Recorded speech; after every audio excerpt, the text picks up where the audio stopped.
Okay, good afternoon. Namaste. We are now on Sutra 24.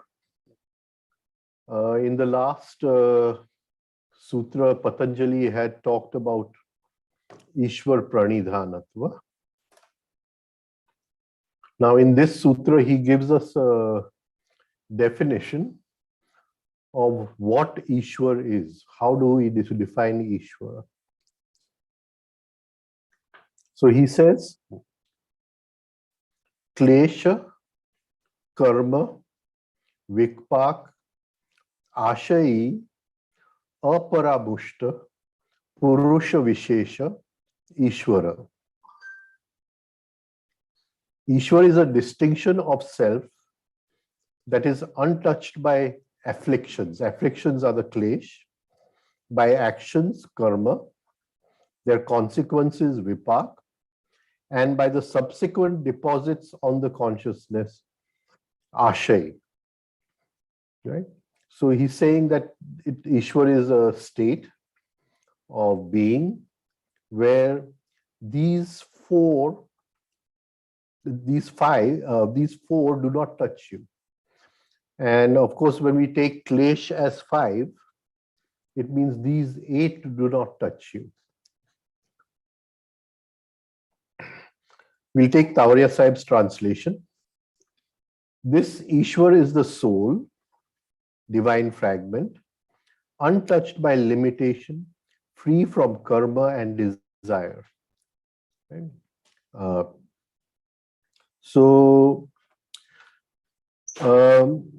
let us try to understand. This will be a very, very interesting sutra, this one is. And actually for me also, after many years, I've had a look at this sutra. So Patanjali is saying, who is this Ishwar? And he doesn't call him just Ishwar. He says, Purusha Vishesha. Vishesh means special, separate. A Purush Vishesh, Ishwara. And this Ishwar is not smeared. Untouched by, not smeared. By klesh, karma, vipak, and ashay. Now, what are these 8 imperfections? The 5 kleshas, karma, vipak, and ashay. What are these 8 imperfections? At the time of creation, at the moment of creation, that absolute, that intelligence, which is the source of creation, we could call that as Purush also. That source of creation was not possible without these 8 imperfections. So when we are talking about these 8 imperfections, we have to go to that time, out of which these 5, that is the kleshas had to be there at the time of creation, Let us try to understand this. The inner Purush or the spirit is always free of these 8 imperfections, but the individual soul or Ishvara is bound by these 8 imperfections. Through conscious effort, which we call sadhana, through conscious effort, that Ishwar breaks free from these 8 imperfections and he reaches the state of Purush. At that time, he is called Purusha Vishesha Ishvara. The soul reaches to the same level as the spirit. Now, this word which he uses, Purush, see, it was a word which was in use right in the Vedic times when there was no Sanskrit grammar. And that word from the Vedic times has, gone through many different shades of meaning. And we'll take the real meaning little later on. But say in Vedic times, it meant the supreme self. In other systems like Sankhya, it meant consciousness or the pure conscious principle. Then in the times of the Upanishad times, it came as Supreme Self, etc. So in each of these different ages, different shades of meaning were added to this word Purusha.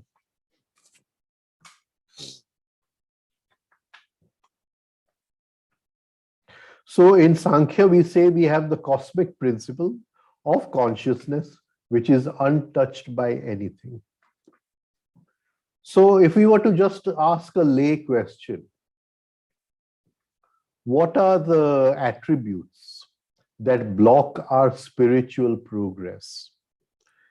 Can we name them? And Patanjali names them as 8, the 5 kleshas: karma, vipak, and ashaya. These 5 kleshas from which he's aparamusht, he's not touched by.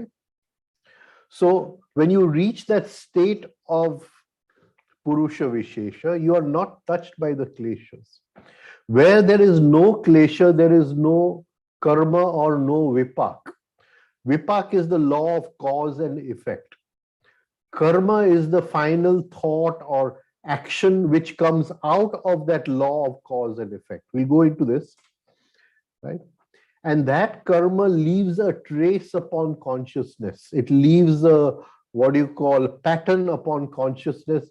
And in that pattern is the, what you call, the basic seed of klesh to repeat. So, when we look at this, he's talking of the basic 8 things, which if we are free on, then the soul is free to merge into spirit. So at that state of Purush Vishesh, there is no karma, not good karma, bad karma, no karma. There is no vipak, so there is no law of cause and effect, right? That is, there is no fruition of the klesh into the karma, right? And because there is no reaction, there is no karma, there is no imprint left on the consciousness. And because there is no imprint left on the consciousness, there is no ashay in that state of Purusha Vishesha. Now here I'll just mention something. That supposing, we'll take it in another way, that every action we perform, whether it is in the form of a thought, whether it is in the form of a feeling, whether it is in the form of a sensation, it leaves a kind of score, it leaves a kind of imprint, it leaves a kind of pattern on the consciousness. The consciousness, which is the background of everything, it leaves a kind of imprint over there. Now, when we start entering into the state of self-consciousness, that is, the meaning of self-consciousness is that consciousness flows out as attention. We turn that attention back into consciousness. So consciousness looks upon itself. This is done through the process of self-remembering. So when you're holding your presence, you're throwing your consciousness back upon consciousness. You're giving the consciousness each moment a pattern of self-consciousness, of its own self. You're giving the consciousness an impression, an imprint of its own self. So it is, nothing is changing in that consciousness because every moment it is taking an imprint of itself through the process of self-remembering. Now, the minute there is no self-remembering, because the consciousness every moment has to take the pattern of the action, it takes the imprint of whatever karma is performed, thought, feeling, sensation. I don't know if I'm coming across on this. That is, we have something, say, consciousness. And I have a thought, it leaves an imprint. I have a feeling, it leaves an imprint. I have a feeling of taking revenge, it leaves an imprint. And all those imprints gather together, they lie at some place, they have a resting place someplace, and that is called as ashay. Now, in this moment, if I'm self-conscious, giving myself the feeling of consciousness to consciousness, then consciousness will not take the feeling of the action which is being performed. It does not leave an imprint. It takes the imprint of itself. This is what we call as self-remembering, Atma Smaran. We are giving the Atma, the consciousness, the what do you call imprint of its own self. We are not allowing it to take the imprint of the action. And in that state, there is no karma, because unless that imprint comes in, that imprint wants to repeat, it goes into fruition, it creates a new karma, and the cycle repeats. Unless that happens, it is not possible, right? So that is why self-remembering, holding your presence is very important. Please start with 3-step rhythmic breathing and reach a state where you're able to hold the presence. The more you hold the presence, the consciousness will take the impression of itself, of the presence. Whatever actions we perform in life from morning to evening, we are giving the consciousness its own sanskar. We are not allowing it to take the sanskar of the action committed, of the, what do you call, karma committed.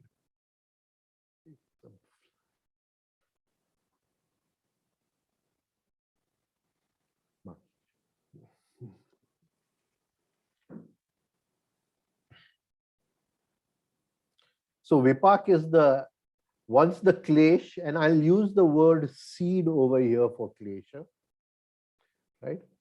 But Patanjali in a later sutra has not used the word seed, he has used the word mool, meaning root. He calls klesh as the mool. So just take it as interchangeable. I've sort of been habituated to use the word seed, so I don't use the word root, but it is actually mool.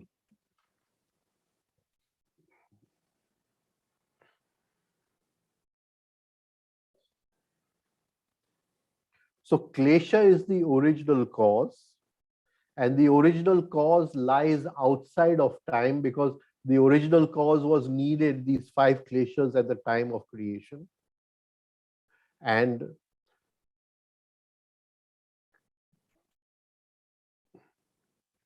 vipak is the movement from the seed, that is the klesha, from the seed, which is the klesha, to the karma. Later on, in a later sutra, we will see that the meaning of vipak is jati, ayu, bhoga, but that he is going to talk about in a later sutra. We are not taking that today, right? So this process of fruition, this process of cooking of the klesha into the karma, which is the karma is the thought, feeling, sensation. And because every thought and feeling and sensation leaves a score, it leads to greater bondage. It has to repeat. It leads to greater bondage, which is suffering, which is the deeper meaning of the word klesha, that which leads to suffering, right?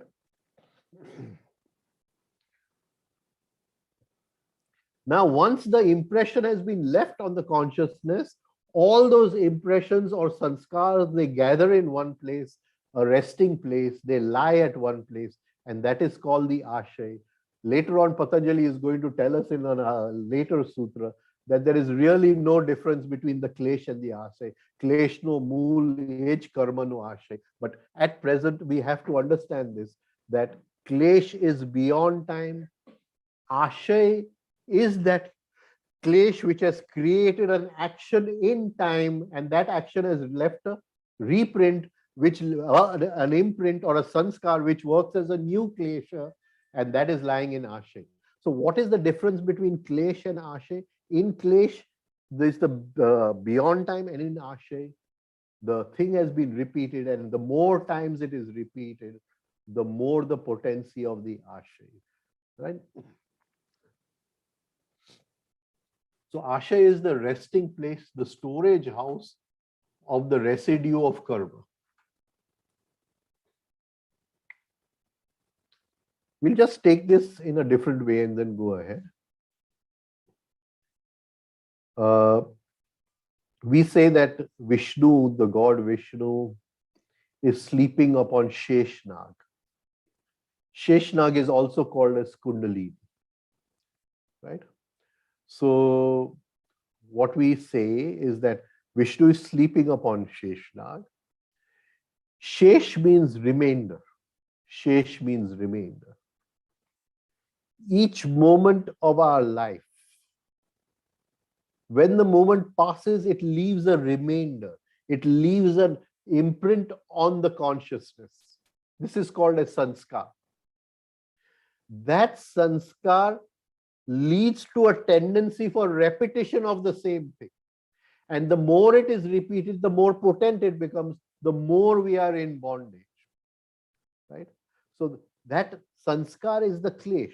The klesh is outside time, but the ashay, where the sanskars are lying, that has been formed through the what you call movement of the klesh through time. So those kleshas are lying in some eternal time. What do you call the klesh is beyond time. The ashay is through time, but the ashay is beyond the time of the body. Even if the body dies, the ashay does not die.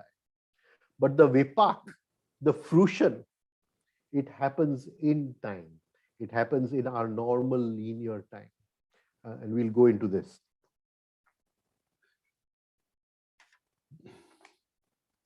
So in that state of what do you call Purush Vishesh, we have no karma.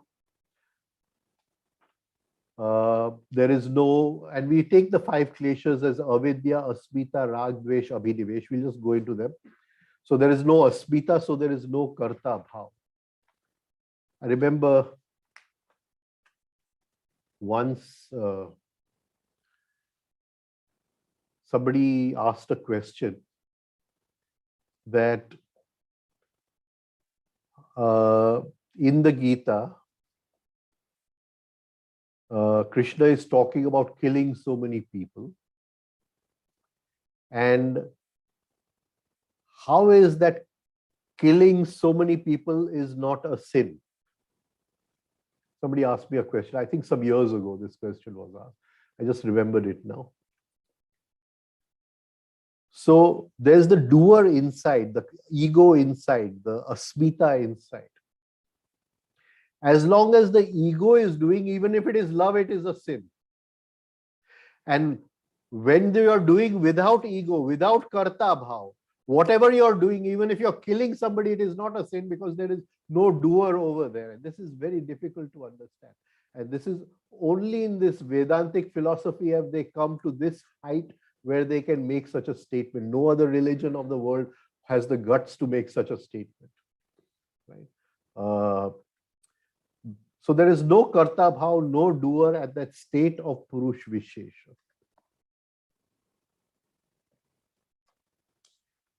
Now we'll go into the words.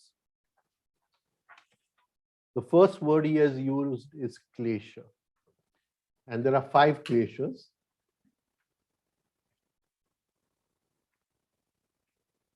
The word klesha comes from the root klish, meaning to cause pain.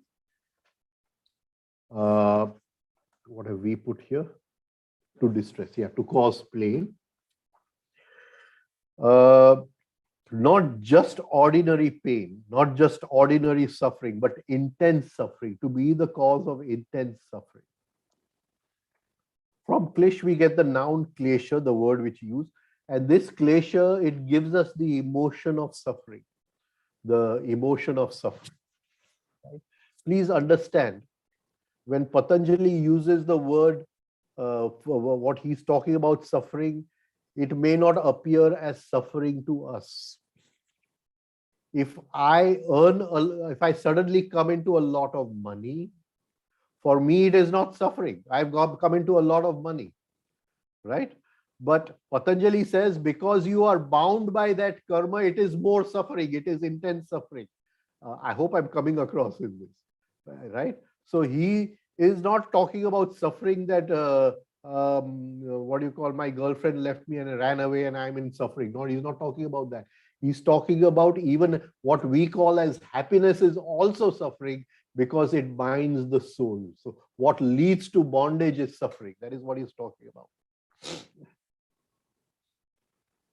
Now, before going into this, we'll try to understand the mechanics of suffering. Who suffers? In real language, who suffers? Why does it suffer? Who gets hurt? Who suffers the pain?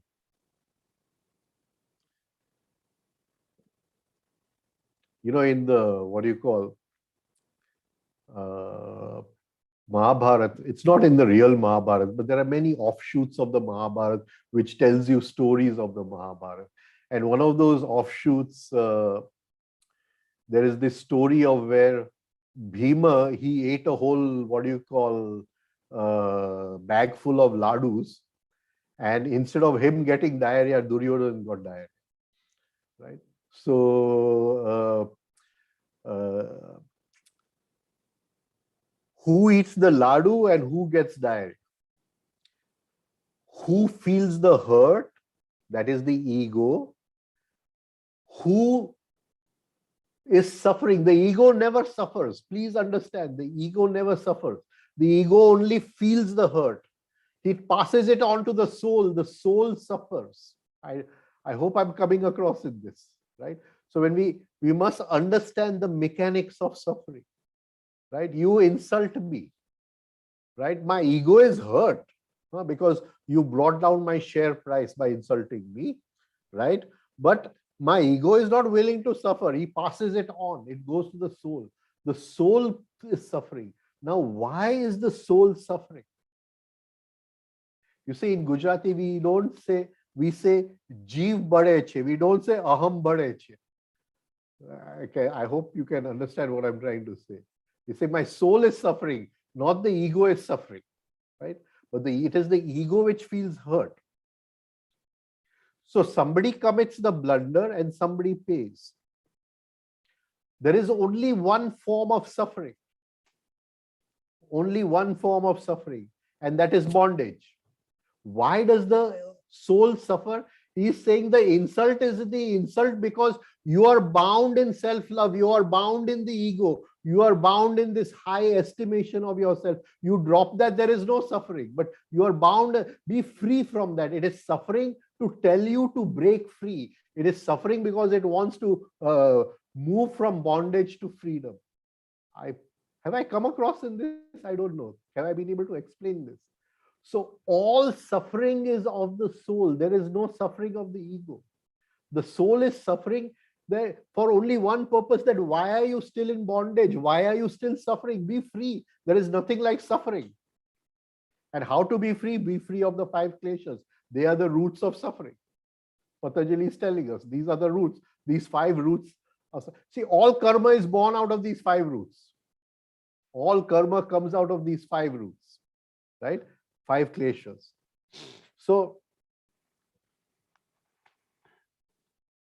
supposing we say jeev bade che, we can say in Hindi, Ram jalta hai, Ravan nahi jalta hai, right? We can say Ravan is not what you call suffering. Ravan feels the hurt, but it is Ram who is suffering, right? And this we see in the, what do you call, Ramayana. Now, this movement from the klesh to the suffering, which is the feeling of suffering, which is the karma, which was the cause of the klesh, to create the suffering, that movement is called as vipak, right? We are going to go into this later, but this word vipak, pak means fruition, pak means cooking, pach, it comes from pach, pachau, to digest, pachau, to bring to fruition. When the raw fruit comes to, what do you call, it comes to harvest as the, what do you call, fruit, right? So in that there is a process involved. And this process from the klesh to the karma, he doesn't call it as pak. He doesn't call it as pach or pak. He says vipak. Vipak means vishesh, something separate from this process is responsible for this process of cooking, for this process of fruition. Okay, I hope I'm coming across in this. That is, which is not a part of this process. And that is the outside event. That is the outside event which happens. So this V is something separate from the process of fruition, from the process of cooking. But the process of cooking is dependent upon V. Right? It is what you call, because of this something separate. What is that something separate? The outside event. Let's see this in a different way. So for any process of fruition from the klesh to the karma, that movement from the klesh to the karma, there must be some outside event which triggers that process.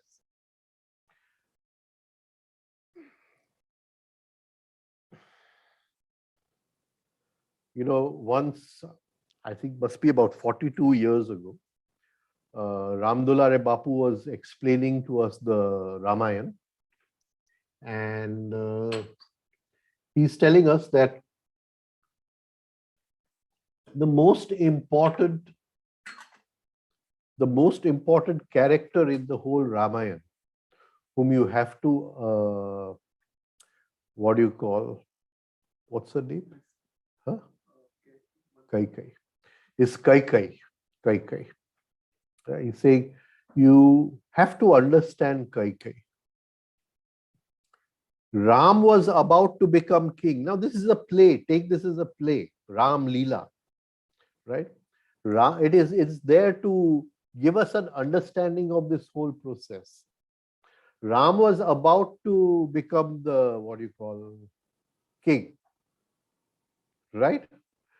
And she then went to Dhritarashtra and asked for her boon and sent him to the forest to Vanvas.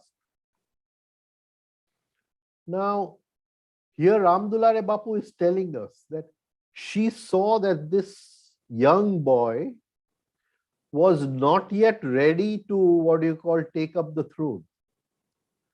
And so he had to pass through a process of suffering. Now the seed of suffering, the root of suffering, called klesha, was already lying in Rama. Kaikai saw this, that unless this root burns, this person is not free. He is not Purush Vishesha Ishvara. Am I coming across in this? So she sent him into the forest. Now for that seed, that klesh, that root which was lying in the chitta, in the unconscious mind, some outside event had to happen for it to reach the state of karma. And that reaching the state of karma is called vipak. That outside event is vishesh, something from outside, not a part of this. You see, and that was the kidnapping of Sita. Can you understand? So we'll say, because Sita was kidnapped, Ravan took away Sita, Ram was in suffering, but the Ram was already in suffering. The seed of suffering was lying in Ram. The event only allowed that seed to come to fruition. Am I now able to come across in this process? Right. So the seed of suffering is lying within us. And it is as we observe the fruition, as we observe the karma, as we observe the repetition of the karma called ashaya, in that whole process of observation, slowly we are free of all these. It is this inner movement where we become free of these.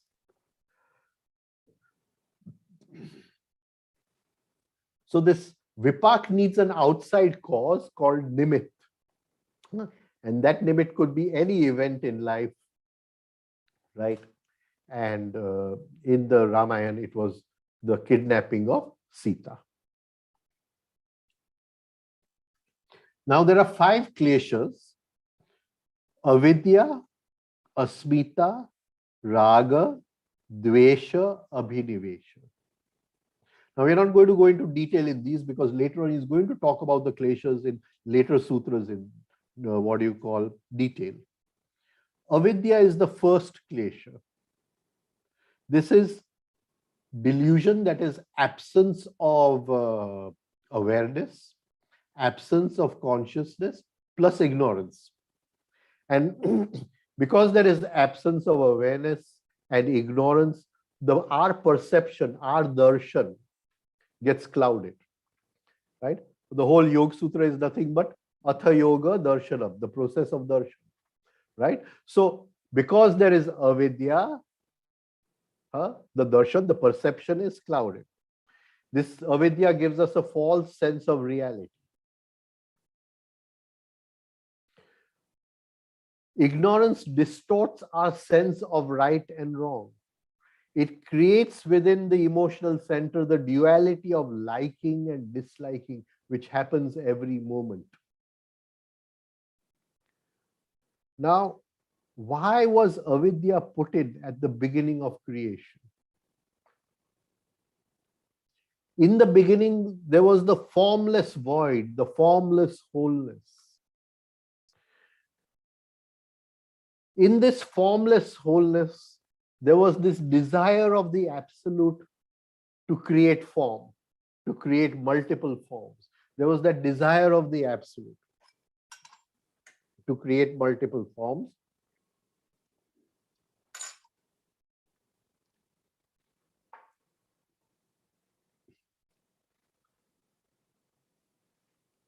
So there, from this formless absolute, there must be a movement from wholeness to particularness or individuality or separateness. In the totality, everything is one, right?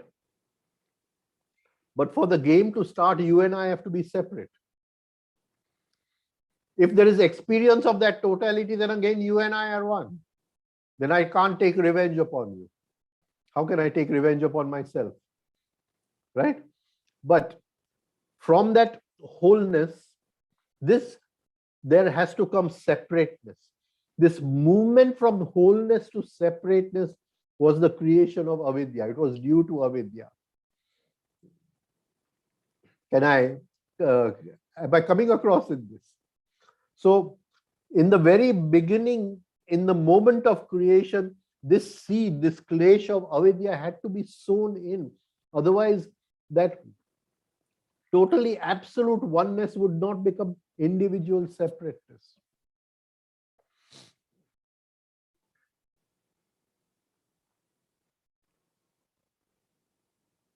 Now, once the separateness happens, once the separateness is born, there is avidya, ignorance that this was created, but beyond that we were one. We forget that, right? And that is that avidya. I think I am separate from you. So what is born? Asmita. Asmi is I am. Right? So first there was a wholeness, a totality. In that wholeness, separateness was created. So the separateness of different forms was created.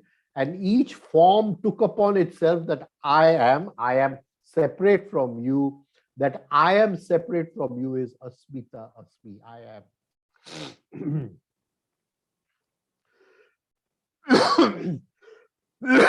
These forms can see each other, they can react with each other, they can interact with each other, they can relate with each other. So the second klesh after avidya is asmita, I amness. The ego is born, the separateness is born. The definition of asmita is yasmach panchatatvani vibheti saha. With this panchatatvani of the five elements, of the five bhutas, the five tattvas, vibheti, to separate, bhed, alag padu, saha. Now, these forms which were created in that formlessness because of avidya, they said, I want to have personal experience. I want to have personal experience. Now try to understand this. In the beginning, there was the formless absolute. In that formless absolute, there was the desire to create form. There was a desire to create form so it could experience, that absolute could experience, the soul could experience, the spirit could experience. So it created forms in the formless. Those forms said, I am, so Asmita, and through that, they said, I want to experience. Now, he is not going to experience, the creator is not going to experience. I want to experience, right? And they, to experience, it is they, this Asmita arouses the five senses in nature, arouses the five elements in nature. It is that Asmita, it is Asmita is that which Pancha Tattvani, it gives rise to the five elements. And it is because of the experience of the five elements that each Asmita can experience life in its own personal way. I don't know. So the second klesha is Asmita, the one who arouses the cause of manifestation of the five tattvas, the five elements. There is no other way the individual I consciousness can experience. That absolute consciousness can experience without the tattvas. The individual consciousness cannot experience without the five tattvas, without the five elements.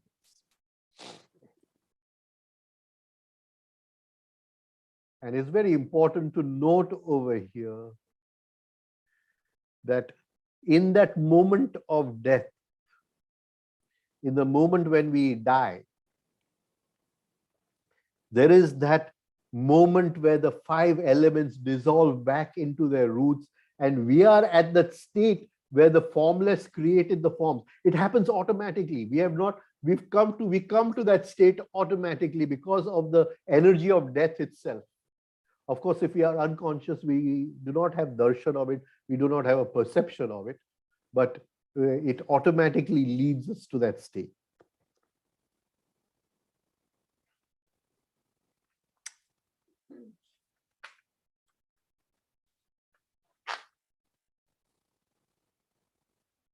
So the universe or cosmos was created from the desireless energy of desire.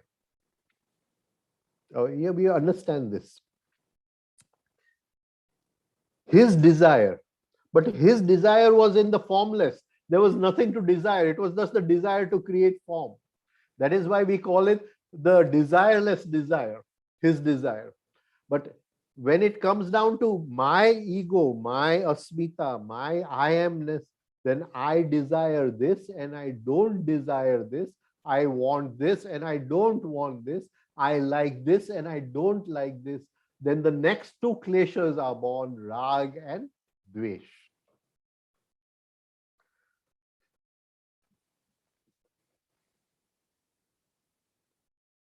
So that general desire in the formless becomes a particular desire with the I amness, and that particular desire leads to attachment or repulsion, which is rag or dvesh. The pattern of running after pleasure and running away or aversion to pain, rag and dvesh, right? So the personal, it desires more pleasure and it wants to run away from that which brings suffering or pain. And this turns into a natural habitual tendency within us. This is a deeply embedded tendency. Wherever there is pain, we complain. Wherever there is suffer, we don't want it. We want to be free of it. And wherever there is a comfort, wherever there is pleasure, we are running behind it. And we don't realize that both are pain because both lead to bondage.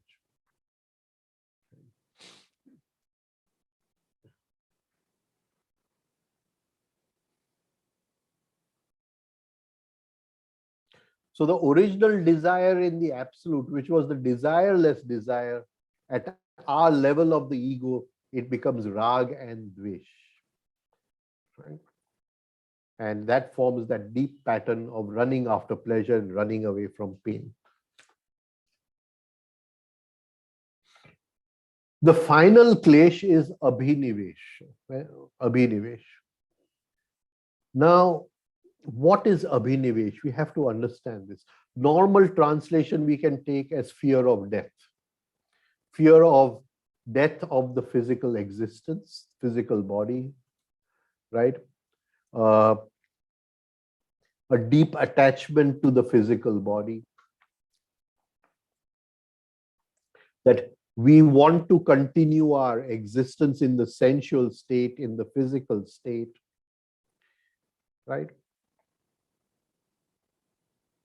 And so there's this deep inner doggedness, this deep inner tenacity that I want to continue my physical existence. And I meet people who are more than 90 years old and they still want to live another 10 years, another 20 years, right? And there's this deep tenacity to continue physical existence. In other ways, to cling to life, the clinging to life. And sometimes when a person is dying, we are able to observe this, what do you call, Abhinaves. The soul does not want to easily leave. It wants to cling on to physical existence. And in so many people whom we see who are dying, there is this clinging to this physical. It doesn't want to leave easily, right? And that is Abhinaves. I don't know. Have I come across in this spot? So it is not just rag, dvesh. It is the deeper desire than rag and dvesh to hang on to material existence.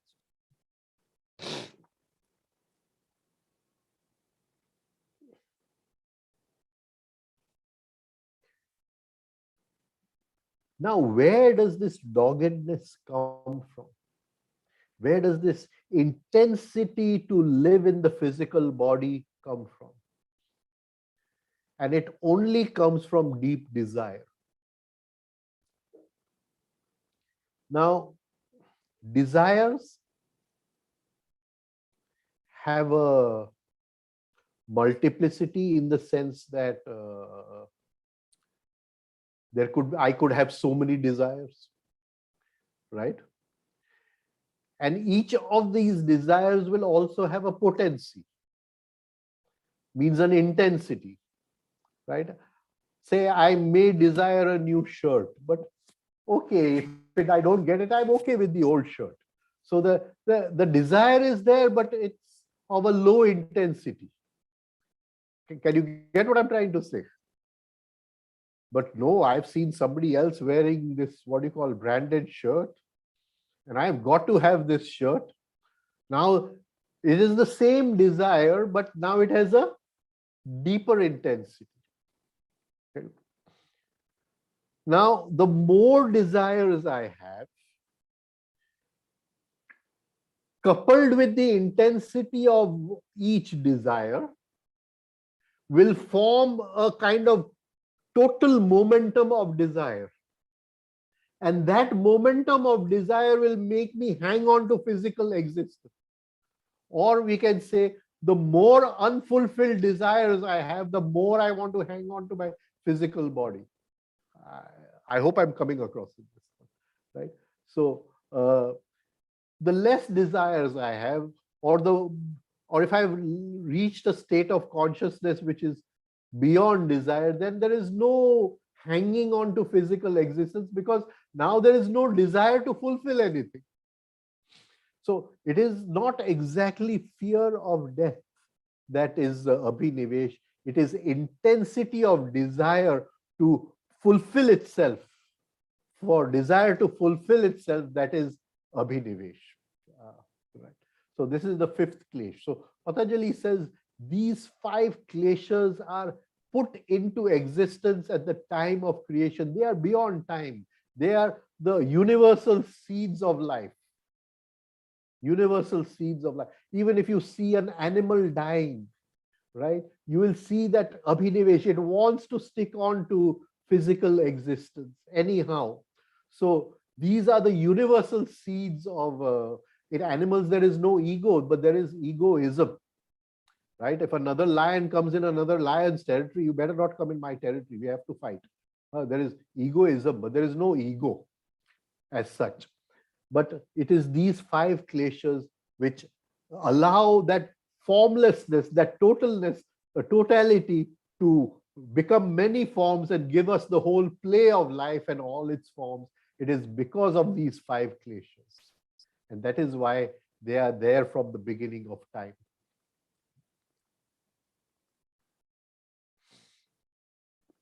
Now, in certain cases, rag or dvesh is overcome by abhinivesh, and sometimes abhinivesh is overcome by rag or dvesh. So, supposing I say I'm madly in love with this girl, right?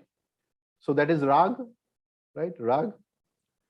But I say if I don't get this girl, I'll commit suicide, right? So rag has become more powerful than abhinivesh. Can you understand what I'm trying to say? Right? I'm willing to give up all my desires for this one desire, Abhinavesh. So the fear of death does not bother me. I'll commit suicide. Right? So in this instance, rag becomes more powerful than Abhinavesh. Or I may have a problem in my body where I have to have an operation to cut it off, right? Cut off some part of the body or something, right?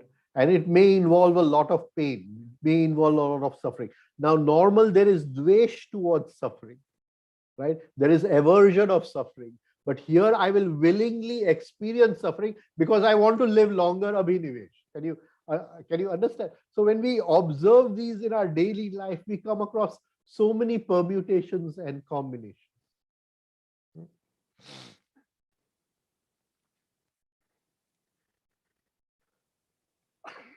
So the first word is klesha, then karma. We'll go into karma.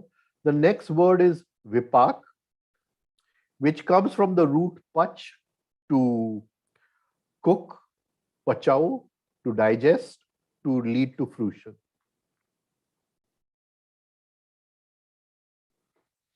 And we have seen that karma leaves a impression on the consciousness, and that impression, what do you call, leads to repetition. Now we'll try to go into this. The ashay, every thought, every feeling, every sensation leaves an impression upon the consciousness or the soul. So we said, if you're giving the soul the impression of itself, the impression of consciousness only, then it does not leave an impression.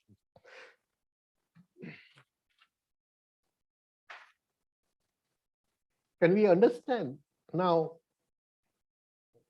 we'll come to that.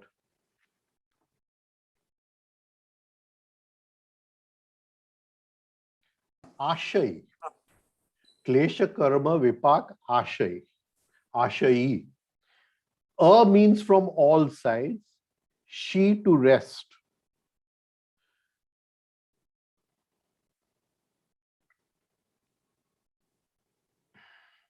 So all these, what do you call, impressions are lying at a place in the unconscious mind called the ashay, the resting place, right, of all of them. Now, any klesh once sown in the chitta, any klesh, rag, dvesh, any klesh, it has certain properties. It tries to awaken certain dormant tendencies which are lying in the four centers.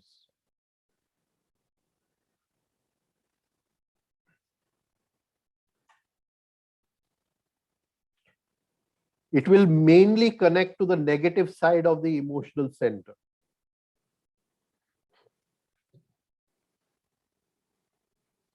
That is, once the klesh is sown in the chitta, it will try to awaken certain thoughts, certain feelings, certain sensations.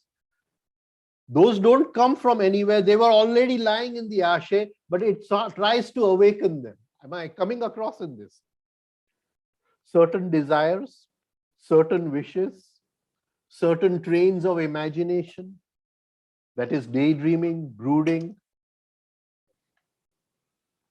Now, once the klesh comes in, it comes under vipak, the law of cause and effect. That is the path to fruition, the path to completion.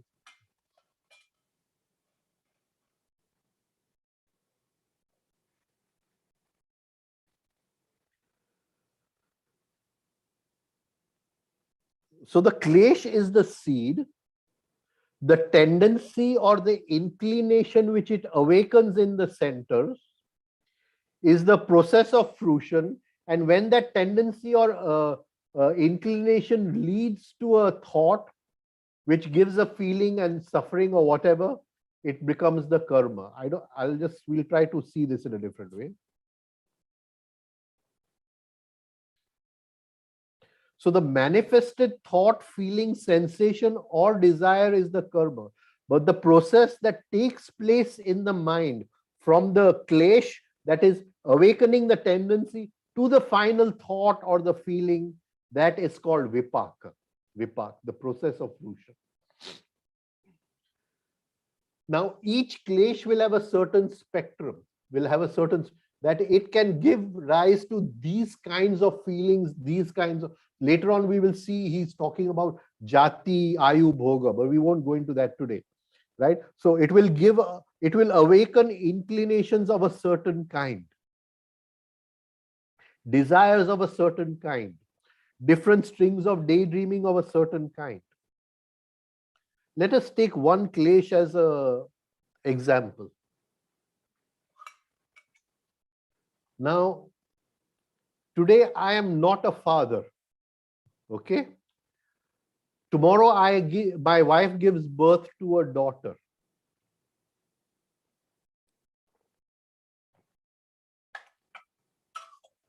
Right? So today I was a father in theory only, but now I'm practically become a father. My wife has given birth to a daughter. And there is attachment to that daughter. Right? This attachment is rag, one of the kleshas, one of the 5 kleshas. Is this clear to everyone? Now,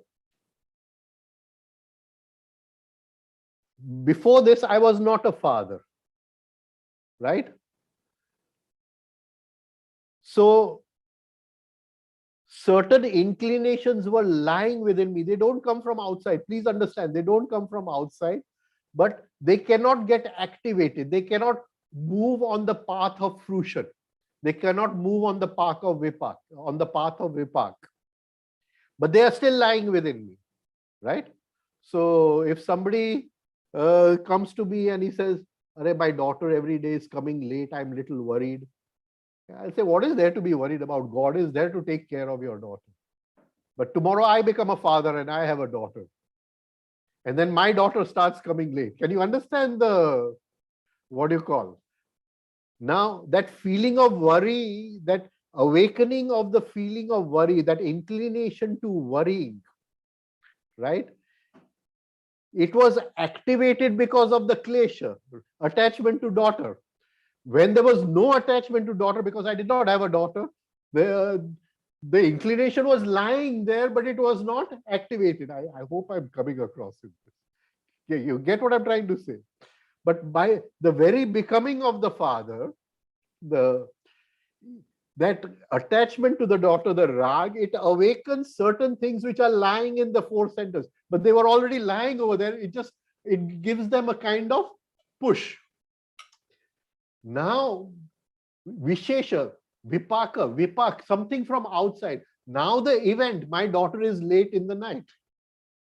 So this is from outside, the V which comes from out, and that inclination which was lying there to worry, it becomes a thought or feeling of worrying, and I start worrying, the karma of worrying. I hope I've come across in this. Can you get it?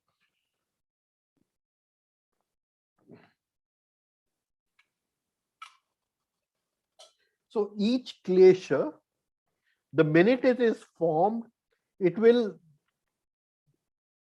sort of awaken different possibilities, but those possibilities were already lying there. Where were they lying? In the ashay? Where were they lying? In the ashay? Like, I would not daydream that my daughter is okay and everything is, or supposing my daughter is having a fever, then I would not, I start daydreaming that the daughter will get better and all that, you see. So it is that klesha of attachment which has awakened that string of daydreaming. But if I had no daughter, there would be no daydreaming, but still it would be lying, the inclination lies within me. So all these inclinations, they lie at one place, and that is the ashay, the resting place, the resting place. Later on, Patanjali is going to klesh no mool, the root of klesh is the ashay, but that is a separate thing. We are going to take in a later sutra later on. At present, yes, they were lying dormant, Hemaji, in the centers. They were lying as inclinations, as tendencies. They were lying in a liquid form, sort of molten form. And it is the molten, it is like I put water, which is the molten form, in the, what do you call, freezer, and it becomes a cube of ice, which is the karma. So the tendencies is the molten form, which is lying in the four centers, and the final output is worrying, which is the ice cube, right? And I come into that.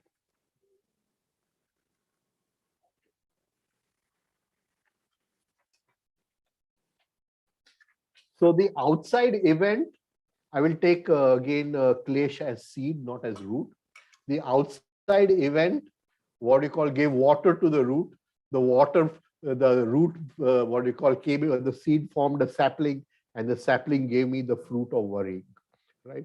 And worrying will leave another impression upon my consciousness, which goes back into the ashay and acts as a klesh for repetition, right? We can take another example. The klesh of I amness, asmita. In ordinary language, we'll call it ego, or in Gurdjieffian language, we can call it as self-love. Now, so say it has one tendency, that it does not like anyone laughing at it. Like anyone laughing at it. And this awakens suspicion. This awakens suspicion. So if there's a room of 4 or 5 people, and what do you call, 2 people in one corner are laughing, then I feel they are laughing at me only. You get it? So this is my ego, my self-love, that they are laughing at me. Right? And in the Mahabharata, we have this beautiful example of Draupadi laughing at Duryodhan when he slipped in the non-existent water, right? And so we take Duryodhan as the epitome of self-love, the epitome of the ego. And you can see the ego was hurt and how there was inner suffering, and the, what do you call, the rag, the dvesh, the, what do you call, it gave rise to this dvesh of taking revenge upon the Pandavas. Can you see? Or we, in normal cases, we can also see another inclination of the self-love is that it wants to, it is never wrong, it always justifies itself, right? So when we observe these things, we observe how the klesh is there, but with the klesh could be rag or dvesh, but it leads to so many different inclinations, so many different possibilities, so many different tendencies, and all those together, they don't come from anywhere outside. They are all already lying there, and they're lying in a resting place in a library called Ashay.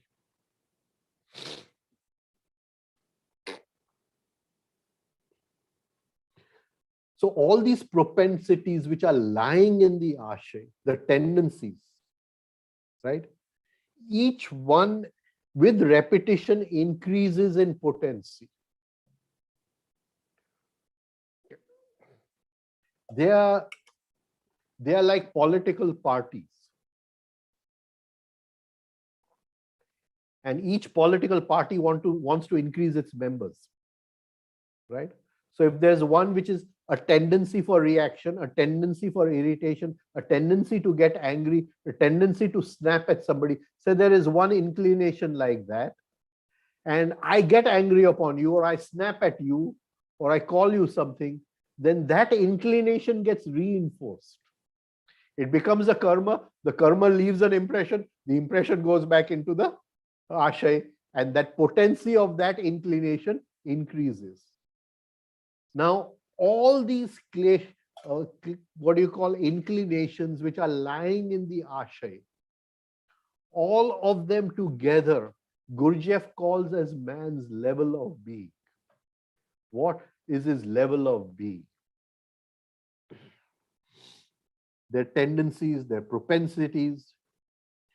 Tavariaji Sahib calls it as man's structure of acceptance. But when he talks about structure of acceptance, he's talking about something little deeper, so we can't go into it today. We can do it at some other time, but it's something worth understanding.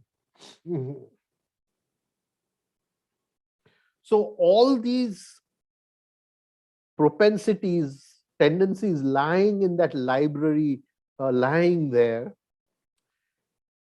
all together have a certain, what do you call, structure, a certain spectrum, a certain level of being, which is what I am. I am not my name. I am all that is lying there. Okay. Now, this totality gives a certain momentum to my life. I don't realize it. I don't realize it because I'm not conscious. But it is pushing me in a certain direction all the time. The momentum of my ashay. It is responsible for all the choices I make from morning to evening. I think I have made this choice out of free will. And I don't realize that this unconscious ashay, where all these inclinations have been repeated so many times, have gathered so much of potency, so much of momentum. They are pushing me in a certain direction. They're pushing my choices. They're controlling my life. I don't realize this. So we feel we are making conscious decisions in our life, but actually it is all these which are pushing us in a certain direction. And once we awaken to this and we realize this, we say, how can we rise above this? How can we really make use of free will, which is a gift given to us? Gurdjieff says level of being attracts life. I want to attract more happiness in my life. But unless the inclinations are more towards happiness, I cannot attract happiness. I will only attract more suffering or whatever, anger or irritation, etc., etc. It will lead to events which will increase more irritation. It will lead to events which will increase more anger. So this structure has to change. The whole of sadhana is working with all these inclinations, these which are lying in the ashay.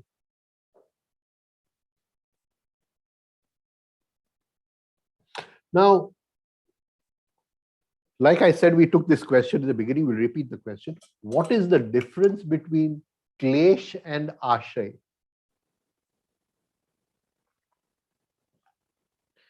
Klesh is the original seed. the original root. When that root goes through the process of fruition, it becomes a karma. The karma leaves an impression. Those inclinations which went into the fruition come from the ashay, and those inclinations get repeated. The klesh remains the same. These inclinations go through a process of repetition. But according to Patanjali, klesh and ashay are the same thing, right? But still, ashay is something which has been repeated and repeated in time. Even though it is the klesh being repeated, the klesh is free of time. The ashay is in some other time. It accompanies us at death, but still there is a state where we can be free of ashay. Can we be free from klesh completely? We are going to take that in the end. We are going to take that in the end, right? We can be free of ashay, but we have to ask ourselves, can we be free of these 5 kleshas, completely free of them? And we'll go to that. So ashay is klesh through time, klesh which has moved through time. So supposing I'm learning a musical instrument, right? So in the beginning, I make so many mistakes, but as I move time, the sanskar becomes more powerful of learning through practice. The sanskar, and I just touch the instrument to my lips and it starts, what do you call, playing the music. In the beginning, I was playing noise, right? So what is the difference between klesh? Klesh is the beginning, but what is ashay? It is time tested and delivered is ashay, right? So it is that which has gone through time again and again. Klesh is beyond time. Ashay is in eternal time. That is, when the body dies, the ashay goes to the next body. And vipak, the outside event which leads to the inclination becoming the karma, is in our normal time. It is the events of life which allow the vipak to happen.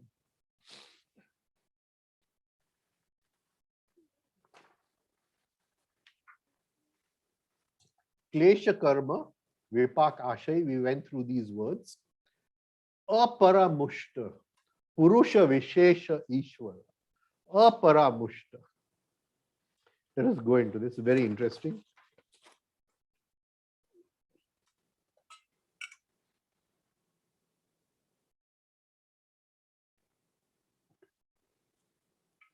Para, the highest, on the other side. Mrushta, to be smeared, to be smeared. Now, the Egyptian mummies were embalmed, Embalm means that some embalming was done with a certain process to mummify this thing. So in embalming, it is done in a scientific way. But if I take the substance of embalming and I throw something here and I throw something here, and it doesn't really embalm the body, but it just creates a kind of chaos, then that body is smeared with it. Can you see the difference, what I'm trying to say? Smearing is a kind of chaotic, making dirty, whilst embalming is lifting to a different level, right? Now, here we have to go into this. So para means on the other side, highest, mrushta to be smeared, para mrushta to be smeared completely, to be made dirty completely, to be made chaotic completely. And apara mrushta, who is not smeared completely, the one who is not smeared completely. First, he takes you to the extreme, smeared completely, and then he says apara mrushta, not smeared completely. But Purusha Vishesha Ishvara. Now here, why does he use the word aparamushta? It is because this Purush Vishesh, after reaching, where the Ishwar reaches that state,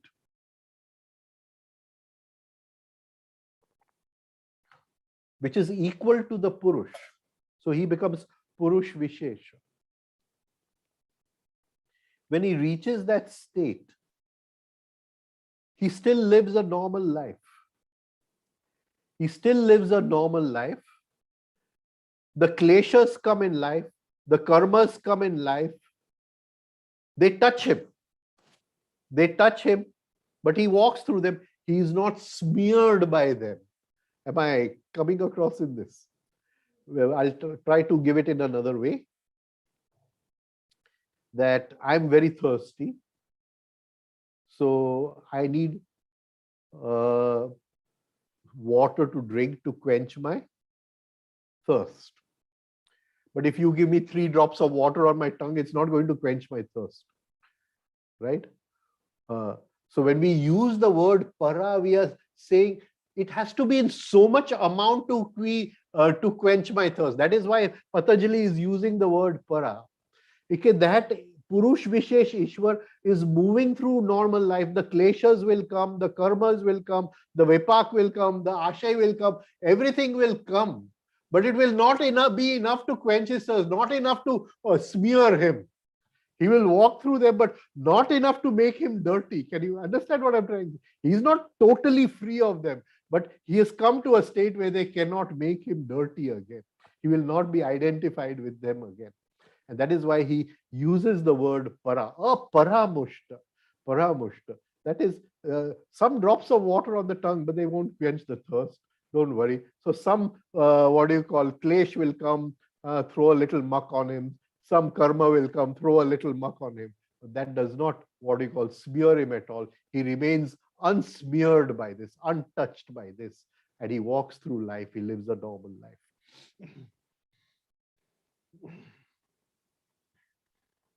Now, in the, Shastras, Purush is the enjoyer. Purush creates Prakriti and enjoys Prakriti. Ishwara is the controller, the one who controls.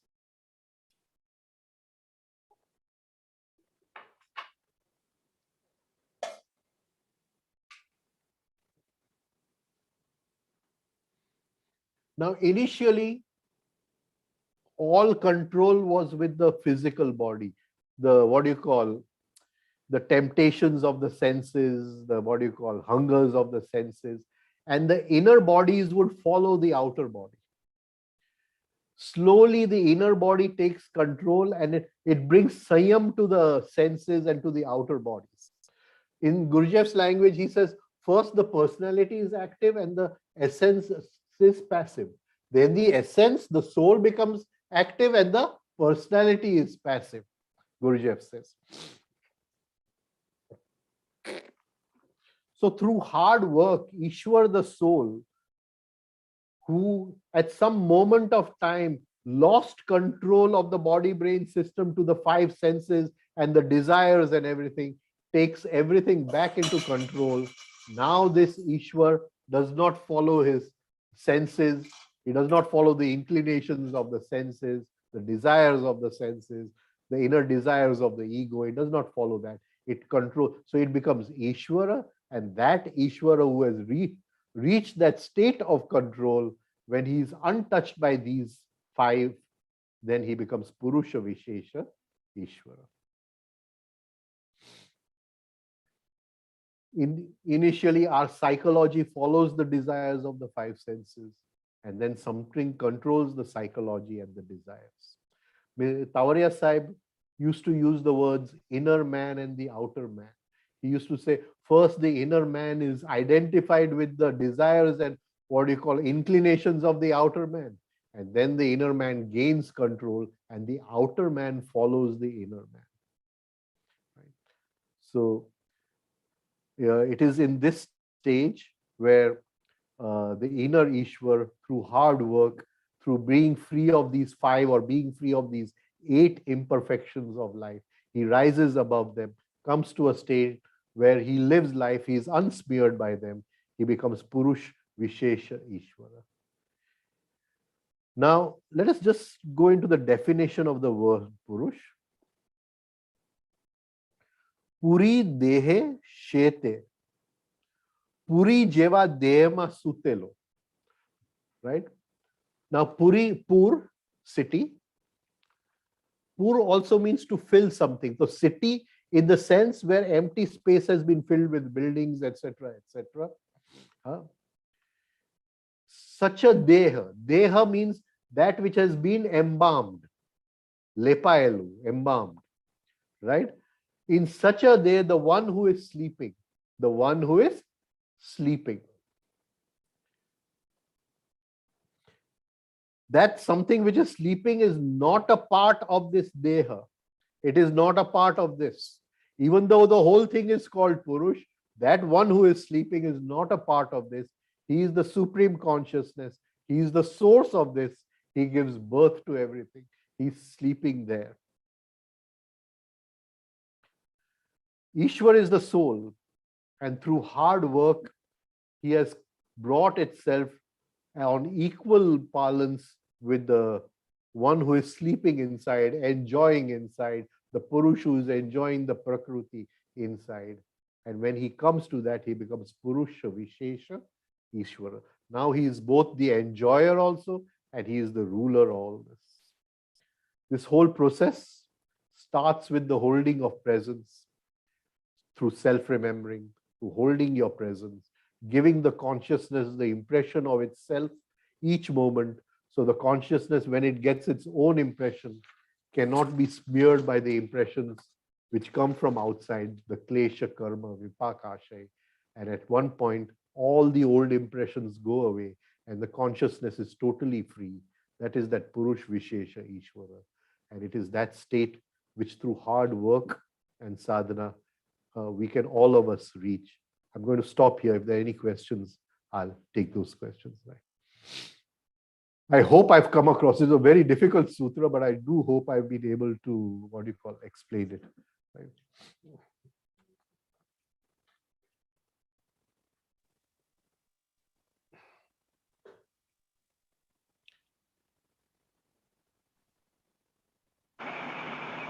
I speak, sir. Namaste, namaste. Namaste, sir. I used to think that... Yeah, one minute.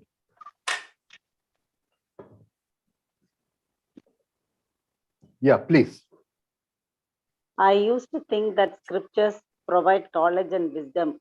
But today, some of the point that you said regarding suffering, the ego is hurt, but the soul suffers. It has actually brought a lot of solace and comfort to me. Right. It suffers because it wants to be free of bondage. Yes. It wants to break the chains. That's why it suffers. Yes. I mean, it says, why are you suffering? This is a tough sutra. It is there. So I think we listen to it again and again to get familiar with some of the ideas. Right. That Ashya is something I have still not. What is Ashya? Klesha karma, vipaka, Klesha karma, yes. Right? Ashay. A means from all sides. She means to rest. That is which is resting from all sides. Okay. Right? Now the klesh comes in, and the asha is all the inclinations of my thoughts, of my feelings and my sensations. Now, klesh is only 5. Actually, if you take out avidya, only 4. Right? So the klesh could be anything, rag, dvesh, or anything. So I said the one klesh is rag, my attachment to my daughter. Yes.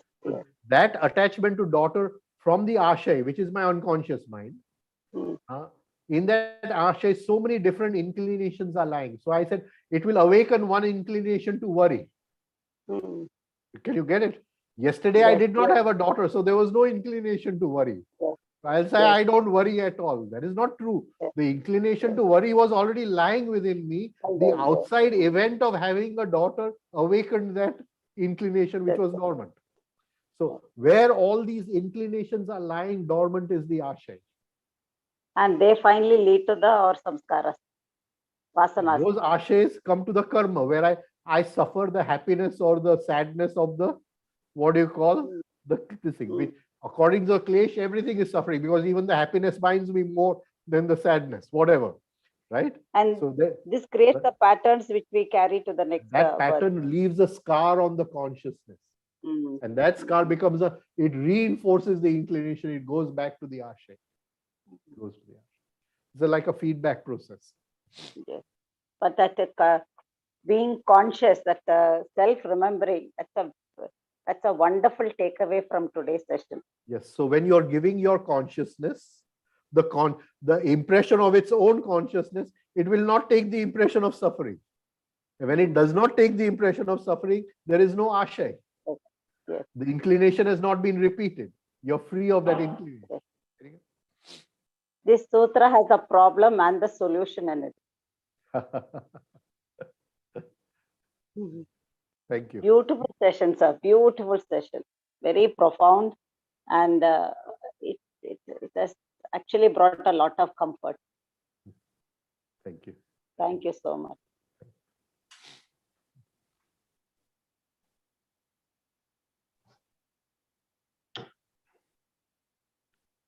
Please go ahead, Samarji. Yeah, good evening, Rajan sir. Good evening to you. Sir, today you took us to at least I was in a different world altogether. I'm still not back to my senses. It was such a powerful talk. I'm really, really grateful to you. I want to ask one thing from the last lecture. I couldn't grasp spiritual ego last time properly. So can you please explain that?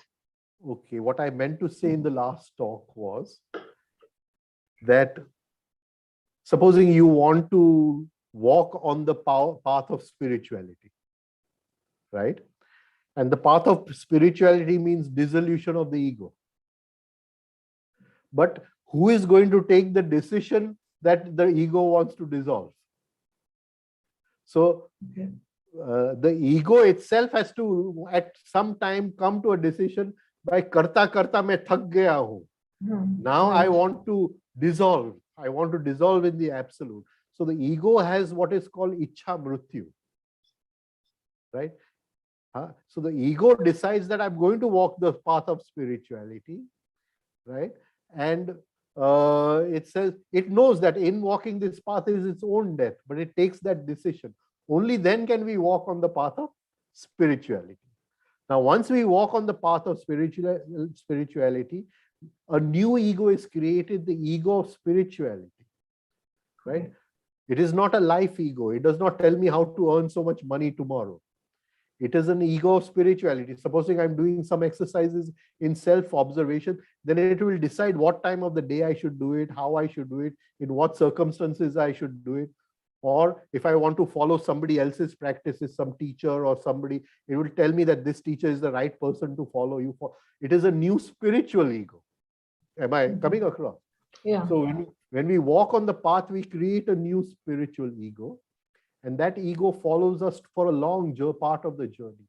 Then a part comes when the guidance comes from beyond that ego, and that ego has to dissolve. But till then, that ego is necessary. Right, so thank you so much. Sir, there is a question in the chat box. How to leave the chain of repetitions? And I will add my question also. You said you will talk about how to get rid of kaleshas. I will talk towards the end. So does it mean self-remembering or the presence?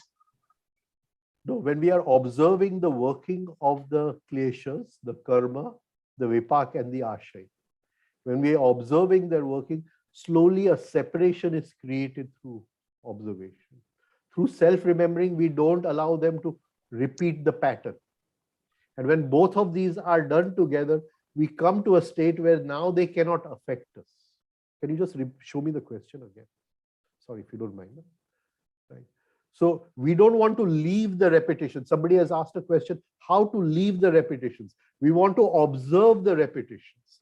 And through the process of observation, we separate from the repetitions. The repetitions lose their intensity, they lose their momentum. And a point comes when they don't repeat any longer. We are free from them. So we don't want to leave the repetitions. It is a process of self-observation and self-remembering, which takes us there.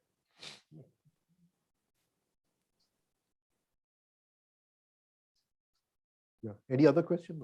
No other. Any other question? I know today was a little difficult, but Yes, sir. We have to, I think, go again to it was listen a to little- this. Yes. Sir, I have a question. This is regarding the refining exercises, regarding the fourth one, statico, when we breathe 5 times and we exhale the 6th time. Sometimes I get hiccups during that. What to Okay. do and why it is happening? Sometimes, initially it was all the time, most of the time, it reduced the intensity, it became 0. But sometimes I do get it. You have Vicks Vaporub at home. Yes. So just take a drop. It's poison. Huh? Just take a small and touch it to the tongue. Okay. And then do the exercise. Okay. So before the starting of the Yeah. refining. Yeah. Okay. You're just activating the nadi, which creates the hiccups, right? And we don't want to activate that nadi. Okay. Okay. Thank you, sir. Any more questions? Rishabh, can you see from YouTube, are there any questions? Hello. Yes, Hi. please. Can't see you. Yes, please. Yes, I am. Well, good morning and good afternoon. Good I am afternoon. at the other part of the world. And my question, I'm sorry to repeat the question because I think you answered 3 times and still not getting it. How Right. can we leave the chain of repetition? Right. Okay. So here we commit an action, right? What you don't understand, ask me in between. We commit an action, which is called karma, right? That action leaves a pattern on the consciousness. The consciousness is the background for everything. So even after the action is over, that pattern is lying on the consciousness, right? That pattern has a tendency to repeat. Can you get it? It is an inclination to repeat. Now, in the ashay, there are so many patterns for increase. Now, one more. So the intensity of repetition becomes more. Right? Now, when I am, what do you call, remembering myself, or I'm holding presence in my body, right? Then I'm trying to, presence means consciousness. I'm giving the consciousness a pattern of its own pattern. Right? So then if I'm at the moment of, if I'm self-conscious, if I'm giving the consciousness its own pattern, and I'm committing the karma at that time, it does not become karma, it becomes kriya, because it does not leave a score. Because at the moment of leaving the score, I'm giving its own score. I'm not allowing that score to come. Right? So this process is called as self-remembering. Right? So when I remember my consciousness, I'm giving my pattern its own, my own consciousness its own pattern, instead of the pattern of the karma. I perform the karma, but the karma does not bind me into any kind of bondage. It is not possible, because only if the score remains can it take me into bondage. If there is no score, it cannot take me into bondage. If no pattern is created, it can. So actually there is no karma, it is called kriya. It is called kriya. Oh, okay. Just Thank you very much. action without this. I don't know. Have I come across? So now my I'm main- free of the pattern of repetition. But then again, you see, this is an ongoing process. I may forget sometime. Then again, I come into the pattern of repetition. Again, I remember and try to be conscious. And this goes on till a moment. Then I can elongate that period of being conscious longer and longer. And slowly I'm free of the pattern of repetition. It's remembering that I am the consciousness. I'm conscious. Okay. Thank you very much. I appreciate it. Yes, Anju, go ahead. Right. One lady. She has to. Sir, asa is something which we carry from our past life. very true. I didn't go into that. But these inclinations, when we carry from our past life, they again are in liquid form. So when the child is born, the inclinations are there, but in liquid form. They're not inclinations. But then the father and mother give outside events. The education gives outside events. And from them, certain inclinations are become ice cubes. The rest lie dormant. They don't run away, but they are lying dormant over there. Can you? And even before the child is born,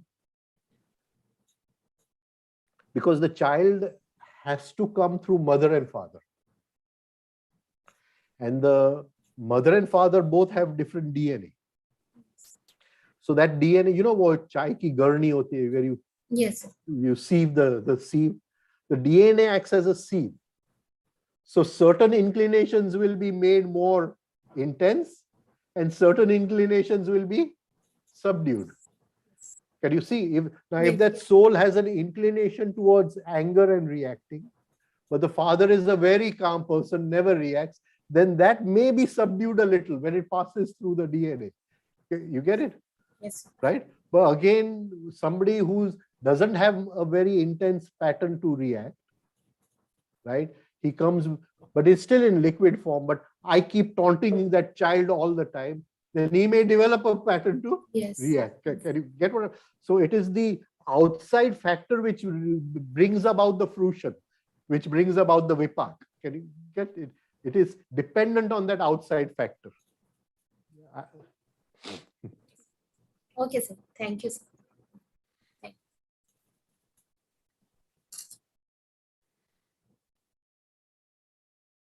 Any other questions? Okay. So we'll stop here. Sir. Ji, sir. Thank you. Thank you. Thank you, sir. Thank you. Will you close or? Okay, sir. I'll do it. Please close. Yeah. Om Sahana Bhavatu Sahanau Bhunaktu Sahaviryam Karavavahai Tejasvina Vadhitamastu Ma Vidvishavahai. Om Shanti Shanti Shanti. Thank you. Thank you, everyone. We meet next Tuesday.